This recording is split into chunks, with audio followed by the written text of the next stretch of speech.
मित्रों नमस्कार। मैं डॉक्टर सुधीर शर्मा लेकर आया हूं आपके लिए अपना वीडियो नंबर 160, जिसका टॉपिक है चुनौती से डर कर पहले से ही हार जाने के ये हैं 2 प्रमुख कारण।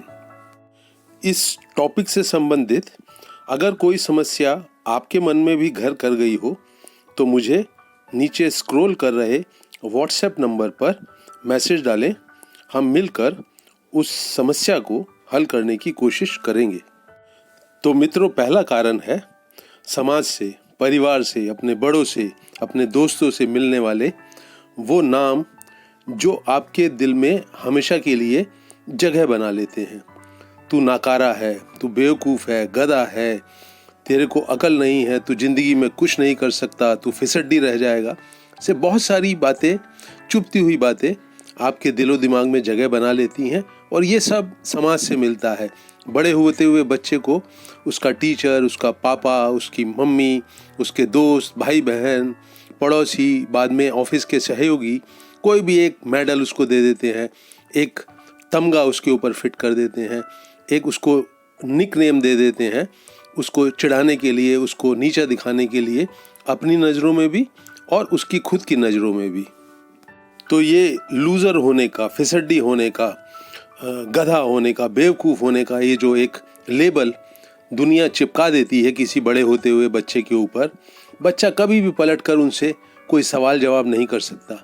वो नहीं पूछ सकता कि मैं जिन कामों में अच्छा हूँ, आप उन कामों के लिए मुझे प्रोत्साहन क्यों नहीं देते, उन कामों में मैं और तरक्की करूँ उसके लिए सहयोग क्यों नहीं देते।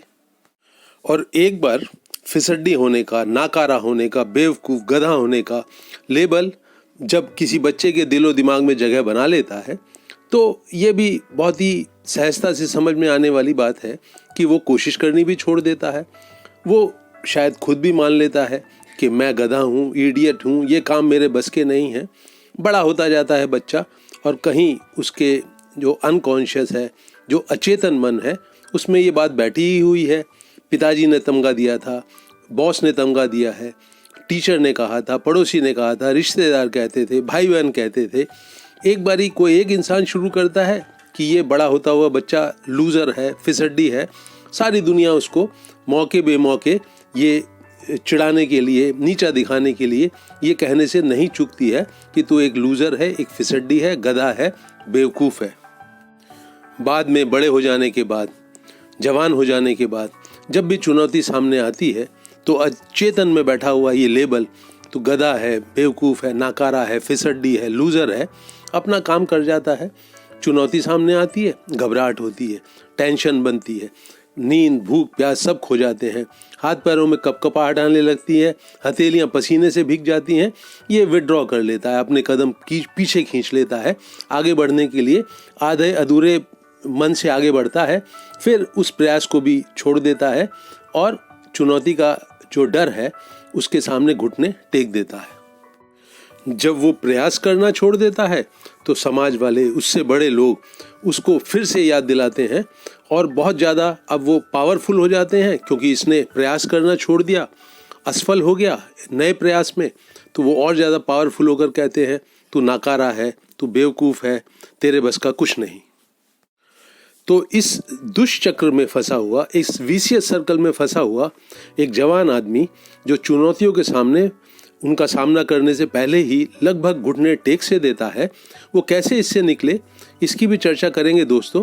पर पहले वो जो दूसरा प्रमुख कारण है उसकी बात कर लेते हैं। तो दूसरा प्रमुख कारण दोस्तों थोड़ा सूक्ष्म है, समझने जैसा है।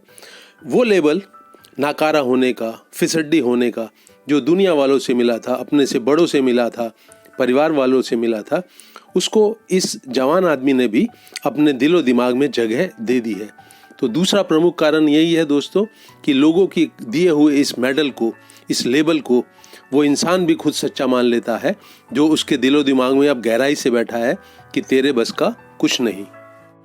दुनिया ने कहा तो कहा, लेकिन इसने खुद भी मान लिया, इस लेबल को सच्चा मान लिया। और जब भी चुनौती सामने आती है तो वो सबसे कह देता है नहीं नहीं, मुझे इस लफड़े में नहीं पड़ना है, मुझे इस पछड़े में नहीं पड़ना है, मैं नहीं इस तरह की चीज़ों में अपनी टांग अड़ाता हूँ।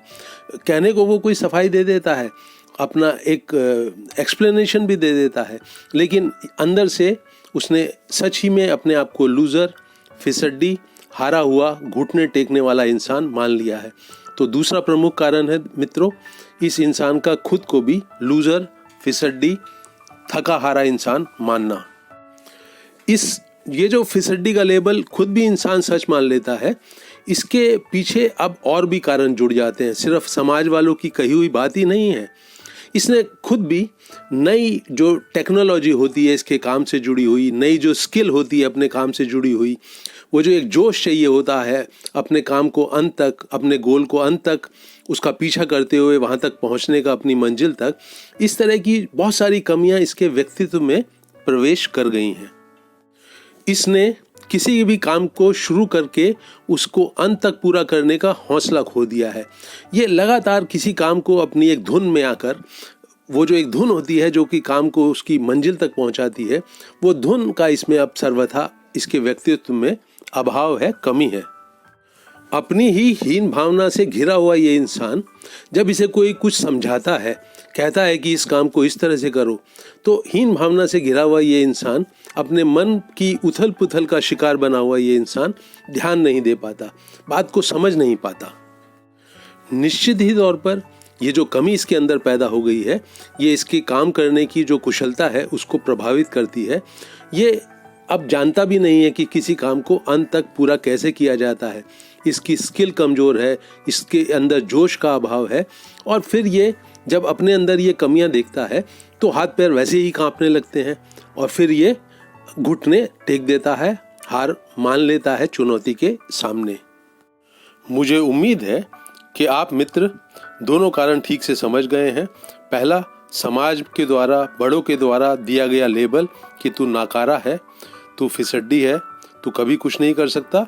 और दूसरा, इस इंसान का खुद भी अपने आप को नाकारा, फिसड्डी और कभी भी कुछ ना करने वाला, कर सकने वाला इंसान मान बैठना। तो अब आते हैं कि इस समस्या का, ये जो दिलो दिमाग में बैठी हुई समस्या है कि मैं एक हारा हुआ इंसान हूँ, नाकारा इंसान हूँ, इस समस्या का अब समाधान कैसे करे वो इंसान जो इसके चुंगल में उलझा हुआ है। पहले से पहले ही हार मानने की चुनौती के सामने इस समस्या के इन जो दो प्रमुख कारण हैं, इनको समझ लेने वाले इंसान के लिए इस समस्या का समाधान करना, उसको जड़ से उसका नाश करना बिल्कुल कठिन नहीं है। तो किसी भी चुनौती के सामने आने पर वो जो हाथ पैर फूलने लगते हैं, वो जब ये इंसान समझता है कि अचेतन में बैठा हुआ वो जो एक लेबल है नाकारा होने का, फिसड्डी होने का, उसने अपना काम शुरू कर दिया है, तो गहरी गहरी सांसें ले और बार बार अपने मन में, दिलो दिमाग में दोहराए कि नहीं, मुझे उस अचेतन के पुराने जिन कारणों से वो बैठा था, अब उसको नज़रअंदाज करके उसके प्रभाव में ना आकर मैं यहाँ से हिलूंगा नहीं इस चुनौती के सामने से, और मुझे अब यहाँ से एक्शन में जाना है, ना कि सोच विचार में। ये बहुत महत्वपूर्ण कदम है, पहला कदम, कि आप सोच विचार करने के बजाय चुनौती के बारे में आप एक्शन के बारे में सोचकर और एक्शन करना शुरू कर दें। तो मित्रों, उस इंसान के हाथ पैर कांप रहे हैं, मन में घबराहट हो रही है, चिंता और टेंशन बढ़ती जाती है, लेकिन वो हिले नहीं चुनौती के सामने से। अगर कोई उसे ऑफिस में काम करना है, किसी मशीन पर काम करना है, किसी नई टेक्निक को सीखना है, किसी नई स्किल को सीखना है, हिले नहीं वहाँ से। ये धीरे धीरे गहरी गहरी सांस लेते हुए जब वो हिलेगा नहीं, तो ये जितने लक्षण हैं घबराहट के, डर के, ये धीरे धीरे कम होने लगेंगे। कहीं मन को ये एहसास हो जाएगा कि ये आदमी समझदार हो गया है और चुनौती के सामने से भागेगा नहीं, तो अब वो एक्शन में जाने के लिए एनर्जी इकट्ठी करने लगेगा। फिर जैसा मैं हमेशा कहता हूँ, अटेंशन से, सतर्क होकर, बहुत जागा सा होकर, जोश के साथ, उत्साह के साथ, पूरी दिलचस्पी के साथ एक्शन करना शुरू करें। यहाँ पर वो दूसरा जो मैंने एक प्रमुख पॉइंट बताया है, किसी भी अंसार के असफल हो जाने का, वो काम करना शुरू करेगा। उसको समझ में आएगा कि वो इस स्किल को अच्छी तरह से जानता नहीं, उसे समझ नहीं है कि कैसे आगे बढ़ा जाए, अब उसे एक के बाद एक क्या कदम उठाना है।